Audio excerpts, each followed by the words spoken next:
गुरु भक्ति योग।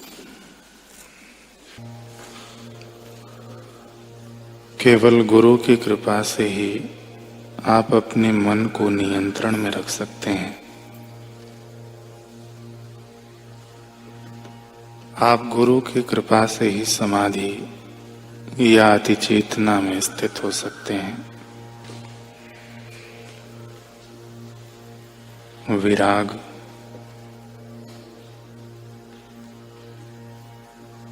अनासक्ति, इंद्रिय विषयक भोग विलासों के प्रति उदासीन हुए बिना किसी को गुरु कृपा नहीं पच सकती।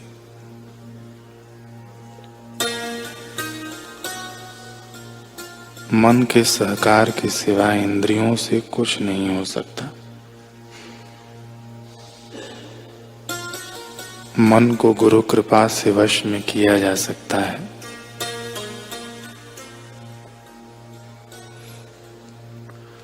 शिष्य जब गुरु की निगरानी में रहता है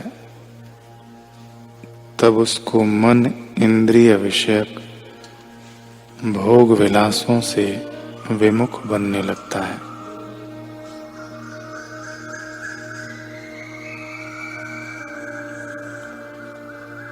गुरुओं एवं संतों के समागम से, धार्मिक ग्रंथों के अभ्यास के, सात्विक भोजन से, प्रभु के नाम आदि से सात्विक वृत्ति में वृद्धि होती है। राजसी प्रकृति का मनुष्य अपने पूरे हृदय से एवं अंतःकरण से गुरु की सेवा नहीं कर सकता।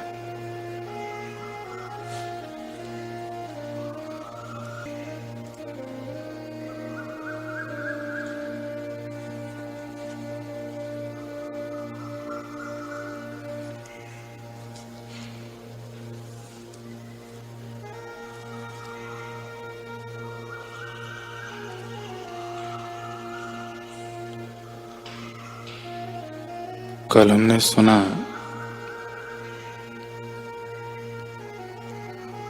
कि गुरु महाराज ने सेवक से कहा कि जाओ, जो आनंदपुर की लड़ाई में थे उनमें से किसी एक को बुला कर ले आओ।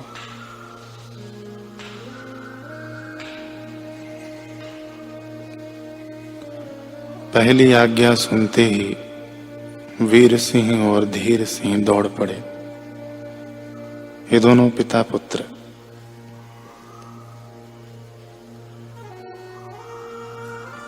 धीर सिंह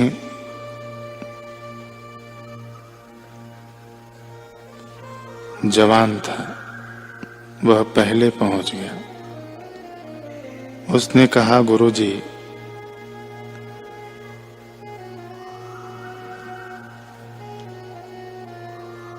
निमाणे दास का यह अकड़ा सीना अहंकार से बहुत फूला है।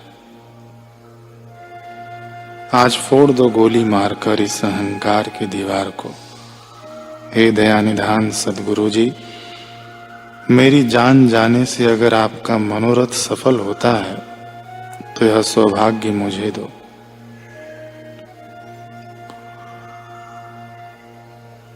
पास में खड़ा डल्ला सिंह यह देखकर हक्का बक्का रह गया और मन ही मन सोचने लगा, अरे कहीं यह पागल तो नहीं है। इसे पता भी है कि यह गोली है गोली, वह भी बंदूक की, कोई बच्चों के खेलने वाली कांच की गोली नहीं। सीने में लगते ही आर पार हो जाएगी। ये कैसा जवानी का अंधा जोश है, या यूं कहो कि होश ही नहीं है। इस उम्र में तो दुनिया औरों को मार गिराने के दावे करती है, लेकिन यह तो मरने के लिए दावा ठोक रहा है। कमाल है, कैसी अजीब सनक है ये। हे रब्बा, कोई अक्ल दे इसको। पिता का अकेला पुत्र है, अगर यह चिराग ही बुझ गया तो बूढ़े पिता का कौन सहारा बनेगा।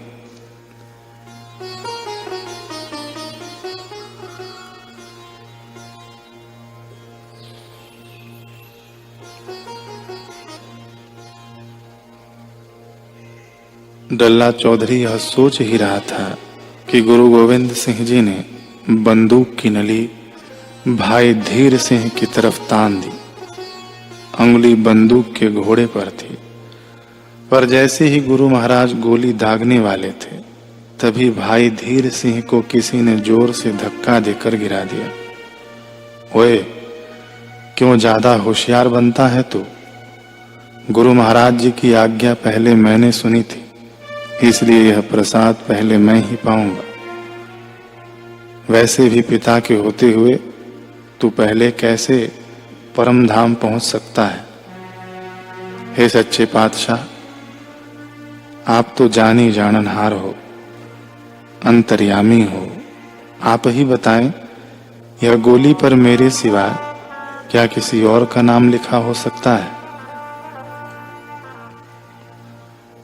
इतने में बेटा धीर सिंह खड़ा होकर कहने लगा, नहीं सच्चे पातशाह, नहीं, आप इनकी बातों में मत आइए। आवाज भले ही इन्होंने पहले सुनी हो, लेकिन पहुंचा तो पहले मैं ही हूं।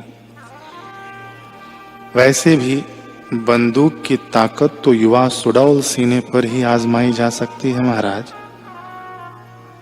भला बूढ़े शरीर पर क्या परखेंगे? पिता वीर सिंह को यह सुनकर क्रोध आ गया। ओए, चुप होके बैठ जा तू, बड़ा आया पहलवान। अभी तो तेरी उम्र कच्ची है, कच्चे फल जैसी, और गुरु दर पर कच्चे नहीं पके फल चढ़ाए जाते हैं। सच्चे पातशाह, दोनों हाथ जोड़कर तरला है, यानी विन्नते हैं महाराज। आनंदपुर में जो कमी रह गई थी सेवा में, वह आज पूरी कर दो दाते। बेटे धीर सिंह को बाजी पिताजी की ओर पलटती दिखने लगी। भला वह कैसे सहन कर सकता था? महाराज जी, ना ना, मैं कच्चा फल हूं तो क्या हुआ? क्या मंदिरों में जो नारियल चढ़ता है वह कच्चा नहीं होता? वैसे भी पिता के लिए तो पुत्र सदा ही बच्चा रहता है, चाहे वह 60 साल का क्यों न हो जाए। और महाराज जी, मेरा अब दिल नहीं लगता यहाँ पर। मुझे अजित और जुझार, ये गोविंद सिंह जी के पुत्र थे, मुझे अजित और जुझार की याद आती है। मैंने उनसे भेंट करनी है महाराज जी। मेरे हम उम्र वहां और मैं यहाँ। सच कहता हूं महाराज, उस दिन से तो रोटी भी अच्छी नहीं लगती। कई बार तो मैं उनके भ्रम में किसी और को ही अजित और जुझार समझ लेता हूं। महाराज जी, मेरी अर्जोई स्वीकार कर लो। मुझे मेरे भाइयों के पास भेज दो महाराज। बस इतना रहम कर दो दाते, सिर्फ इतना।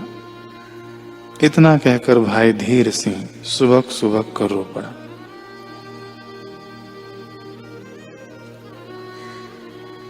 यह कोई मनगढ़ंत किस्सा नहीं है, बल्कि यह प्रसंग इतिहास के पन्नों पर दर्ज है। दुनिया को अपने जीने के लिए मरते देखा होगा, लेकिन यहां मरने के लिए मारामारी हो रही है। यह दोहा, शीश दिए जो गुरु मिले तो भी सस्ता जान, इनकी रग रग में रच बस चुका है। हर बार तो यह शीश खाक में मिल खाक हुआ था, आज गुरु चरणों में अगर पुष्प बनकर चढ़ रहा है तो इससे बड़ा मुनाफा और क्या हो सकता है? बताओ, जिस सीने में दिल नहीं गुरु धड़कते हों, गुरु की मूरत ही जिसकी आंखों में पुतली और जीने का अरमान हो, गुरु हाथों से मरना जो प्रसाद समझता हो, भला उसे मौत क्या डराएगी?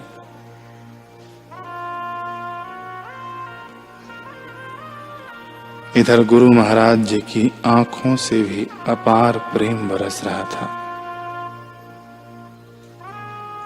कि जिस गुरु के पास तुम जैसे लाल हो, उसे कैसे अपने लालों के न होने का गम सता सकता है, कैसे अपने पुत्रों के न होने का गम सता सकता है। तुम लोगों ने मुझे खरीद लिया मेरे प्यारों, खरीद लिया।